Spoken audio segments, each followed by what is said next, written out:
Even Ubisoft and Assassin's Creed has the dignity and respect for themselves to not continue to complain and run to mass media in order to run cover for their failures. At least they have enough self-respect not to go the way of BioWare and EA and continue to drag up something 8 months removed from its release and the subsequent death like Dragon Age of the Veilguard does. I cannot believe, right? For a game that came out on Halloween night 2024 and we're still talking about it in July, man, because those freaks cannot hold the L. It's wild. A report says Dragon Age the Veilguard's struggles stemmed from management decisions, right? It wasn't from the atrocious gameplay that, looks derivative of a mobile game. It wasn't for the awful character writing, which everybody talked like they were from Central Casting in Los Angeles. It wasn't from the atrocious art design that looks nothing like anything else in the franchise. The unlikable characters, the story that just kind of peters off and finishes at the end, the lacking and basic bitch mechanics. Like, it's a failure on multiple levels, and I know that there's a lot of people that'll just simply go out there and go, oh, the game was woke and that's why it failed. No. You need to go ahead and describe why shit's bad, because this is like, it's bad when it comes to, television and movies. People will just label something woke and then just walk the other direction. But I think it is inexorably worse when it comes to just simply labeling a video game or a studio or something like that woke and walking away. Because if you just simply do the disservice of labeling a bad game, a failed game as woke, and not wanting to, pull up the hood and see what's going on and properly diagnosing the problem, you're doomed to repeat this loop of failure after failure after failure. So yes, that's why, hey man, I'll use the term woke, or just say that something failed because of DEI policies, because the people that they bring in have no resume. They have no business being anywhere near a pen or a pencil, a keyboard, or anything that can write dialogue scripts or a plot, okay, because they're atrocious and they have proven it time and time again. I will give you the steps behind that stuff. If I use a blanket term like that, we'll break it down. But no, there's too many idiots that are out there that'll just say, oh, Square Enix is woke, there's a DEI department, that's why, turning to turn-based games, that'll save Final Fantasy because Rebirth or Remake, that was woke, they made Tifa's titties tiny. Then, they'll somehow run away from the whole Costa del Sol beach scene, or they won't even look at the dialogue that Tifa has, okay, the character work that she does. And the fact of the matter is, the best scene in Final Fantasy Rebirth is just a simple conversation between Cloud and Tifa sitting on a bed together.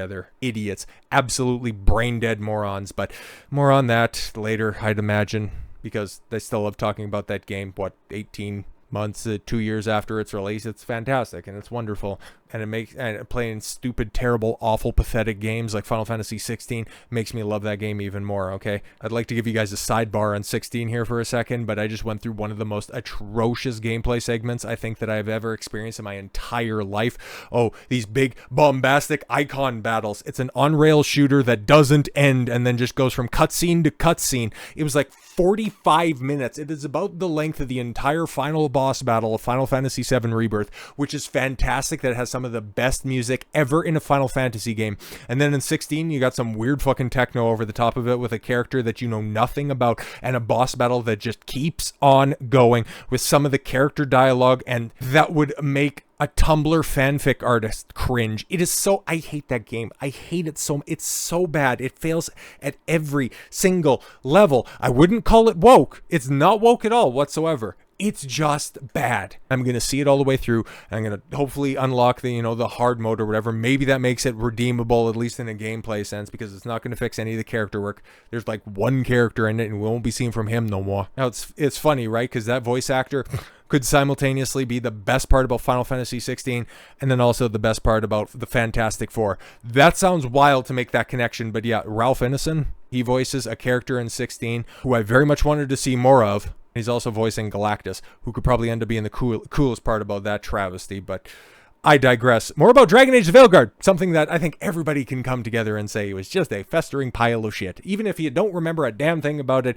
you'll remember Tosh sitting down and saying, "Hi, I'm non-binary." Cringe. Absolutely cringe. I don't really need to tell you why that doesn't need to be in an RPG game where you can just change everything about you at a moment's notice. Why need to sit people down and say, "Hi, identify as something different than what I was assigned at birth." It's like, oh cool, well you can go ahead and change that. No. I need to have this about myself because I'm so unremarkable in every other aspect. So I need to have this piece of grievance culture attached to me. Please. It's the only thing that makes me remarkable. Thanks, Tash. Dragon Age: The Veilguard was a disappointment in the eyes of longtime fans of the series and the higher-ups of EA itself. The game struggled to stand out to players while failing to meet internal expectations after its October 2024 release. Well, it was Halloween, so it was the 31st of October, so technically October, but realistically for large portions of the world, November release. Anyways, now in a new report published on Wednesday, there's more insight into what might be to blame for the lackluster release of Dragon Age: The Veilguard. Bloomberg's Jason Schreier reports that many of the game's problems seem to stem from the executive decisions that saw the scope of the game change multiple times. The game originally began as a standard BioWare single-player title before EA executives forced a pivot to it becoming a multiplayer live service game, which it didn't end up being. And when the decision was made, creative director Mike Laidlaw, who disagreed with the decision, resigned from the studio. Matt Goldman took over for Laidlaw and began work on the new online multiplayer version of the next Dragon Age title. After multiple years of working on the multiplayer version of the game, it was decided to move back to being a single-player title. When the switch back happened, Schreier says it was done without any sort of reset on development. Instead, development was to continue development while changing the game's fundamental structure and recasting the entire story. Interesting, because, okay, here's the thing, man. When you're trying to make this live service all-encompassing MMORPG, something like that, okay? Now, a single-player title, and then trying to extrapolate that out to a live service game, there are some things that could end up being busted. But depending on how long you were working on the single-player stuff, or how long you were working on the multiplayer stuff, and how much was on the development time for what eventually came out as the Veilguard, there's some stuff that you could have made that wasn't so fundamentally broken. There's some stuff that could have translated throughout all of those different development cycles. But what we ended up seeing was just some basic bitch what you had. Ranged combat, close-up combat, and some magical combat, and all of it sucked. It was just hack and slash mobile shit. So yeah, that was probably from your live service stuff, but even if some of the mechanics ended up getting sacrificed because of just, your shifting gameplay directives, how does that explain how atrocious the character work is? Which, if you're going to be doing a big online live service MMORPG, you're going to want to have compelling characters and reasons for people to come back and continue to engage with these NPCs. But no, you checked that at the door a long time ago, so how do you smooth that over? But again, I'm not just going to say, oh, my executive meddling, and that's what ended up sacrificing the quality of this. If there was at least a kernel of something good that was in there, it would have shone through just a little bit. There was nothing at all in this. After multiple years of working on the multiplayer version of the game, decided to move back to a single-player title. When the switch back happened, Schreier said it was done without any sort of reset in development. Instead, development was to continue developing while changing, the game's fundamental structure and recasting the entire story. Glad that we went over that again. When it returned to a single player, the team at BioWare was given a year and a half to finish, which forced rushed decisions. Interesting. So you still had a year and a half on top of what you could have been working on before. How long were you in that multiplayer space? Because we know that this has been worked on in some permutation for the better part of a decade. So you had a year and a half to polish what you were originally working on, even if you were doing the different multiplayer steps for a couple of years. What happened to the other 5 years in development that you had? Okay. Strict deadline became a recurring problem, the report leads. The development team would make decisions believing that they had less than a year to release the game, which would severely limit the stories that they could tell and the world that they could build. But even if you had to streamline this stuff, you had your main quest and maybe you just had a couple of side quests or something like that, but you found it so important to have your Tosh non-binary trans storylines. It just goes to show you that, the executives might have bungled this, but it's ultimately the quote-unquote creatives that you have behind this that led to it being an ultimate and total failure. In addition to the changes of the game's focus, the tone of the dialogue was a big problem point. According to those who took part in the alpha playtest, the game featured a lack of satisfying choices and consequences. Because, oh my god, even with, the dialogue wheel that is very famous in BioWare RPGs, all of them... it's just all basically the exact same conclusion that you're led to. You might have a different line of dialogue said, but it just walks you down the same path. So this game is busted, man. It's absolutely broken, and no amount of cope can go ahead and dissuade an otherwise inform her informed observer with the lie that, oh, the studio meddling caused this to be a failure. No. You guys really sucked at your job, so it really doesn't much matter if you were working on a single player game or a multiplayer game, or you just, got bounced around from project to project. Your work speaks for itself, and it speaks in riddles and stupidity. But yes, lastly, Schreier says that the future of BioWare remains a concern within the studio. The team of a few dozen employees are working on the next Mass Effect game, which I don't want at all, which could be the last chance for the 30-year-old studio to turn things around. Spoilers, I don't think that Mass Effect 5 will ever be released, at least not by BioWare. It'll end up like so many other BioWare employees that got either released or restructured within the corporate structure of EA.